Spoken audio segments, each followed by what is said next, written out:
The two presidential nominees are focusing on their national security strategies and credentials, but a couple of controversies are dogging each of them. For Hillary Clinton, the lingering questions about her emails and the pay-for-play allegations linked to the Clinton Foundation. For Donald Trump, it is renewed scrutiny on a political donation that his foundation made to Florida's Attorney General as her office was looking into Trump University.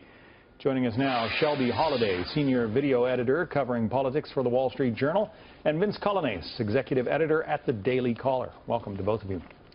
Thank you. Shelby, you say that there are, both of these candidates have problems when it comes to their reliability, their trustworthiness, and the way they have behaved in the past. Yep. Do the Clinton Foundation and Trump University sort of balance each other out in that regard?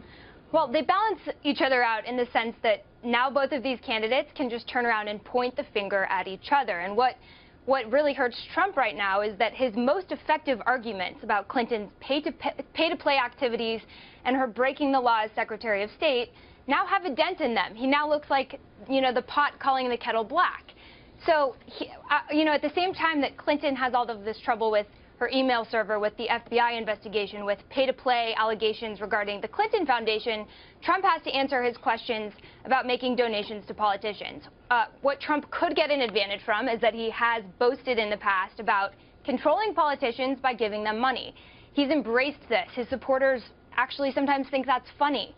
Whereas Clinton has denied wrongdoing, has said that she didn't do anything wrong. And every time we learn something that sort of questions her trustworthiness, for example, the FBI statement on her email server, or these new emails that link the Clinton Foundation to the State Department, then her poll numbers go down, and so do her unfavorability numbers, or her favorability numbers.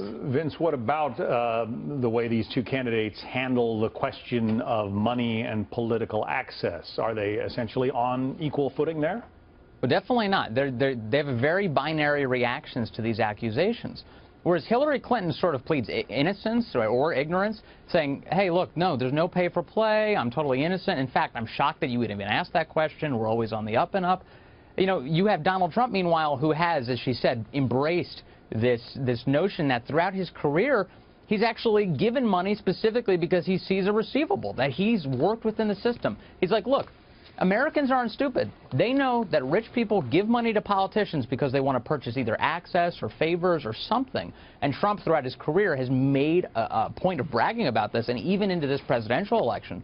And it's one of these things almost like a reformed convict. He's like, look, I know the inside workings of the system. This guy now is going to the voters and saying, this is how it really is, and you all know it, so I'm not going to pretend like it's anything different, and I'm here to fix it. Now, whether or not he can do that remains to be seen, but it's two very different approaches. And one strikes people as much more honest and trustworthy than the other, where you just suggest, in Hillary's case, that, hey, there's nothing going on here.